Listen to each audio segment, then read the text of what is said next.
त्यांची तलवार होऊन गेले, अन्याय विरुद्ध प्रहार होऊन गेले. होते ते एक गरीबच, पण या जगाचा कोहिनूर होऊन गेले, पण या जगाचा कोहिनूर होऊन गेले. सरांना माझा नमस्कार. माझे नाव प्रणित नितेश जगताप. आज मी भारतीय संविधानाचे शिल्पकार डॉक्टर बाबासाहेब आंबेडकर यांच्याविषयी बोलणार आहे. डॉक्टर बाबासाहेब आंबेडकर यांचा जन्म 14 एप्रिल 1891 मध्ये रोजी झाला, मूळ येथे झाला.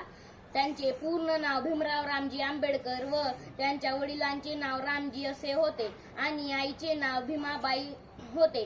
त्यांना शालेय जीवनात अस्पृश्य म्हणून खूप त्रास सहन करावा लागला. त्यांनी दीनदलितांचे आधार करण्याचे ठरवले.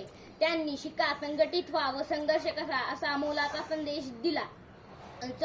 14 ऑक्टोबर 1856 मध्ये त्यांनी बौद्ध धर्म स्वीकारून सामाजिक समतेचा संदेश दिला. 6 डिसेंबर 1956 मध्ये त्यांनी त्यांचे महापरिनिर्वाण दिन झाले. डॉक्टर बाबासाहेब आंबेडकर हे माणसाला माणूस मिळवून देणारे एक अलौकिक व्यक्तिमत्व होते. या महामानवाला माझे कोटी कोटी प्रणाम. धन्यवाद.